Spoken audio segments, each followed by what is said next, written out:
ôi thế bây sạm bị quá đang cắm vào dọa này. Ừ.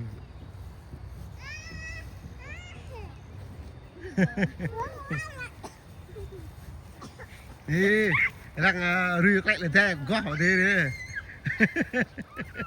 Rửa lại là thế không chúng ta không cái mà thế đó.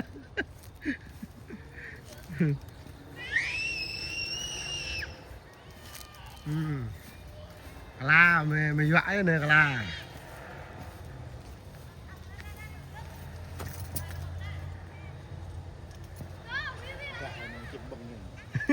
chìm rong nữa.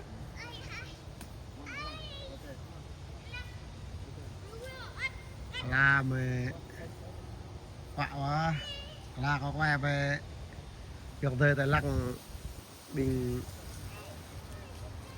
dòng thời sang bộ này chứ là mưa quá có que của gì lăng là đây có que với cái như sải này sải chê bó.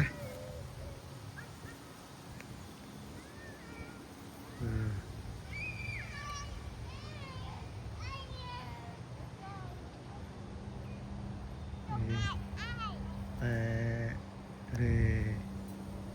Rồi mà lợp luôn plan plok mình tuần tới bộ tập làm mà này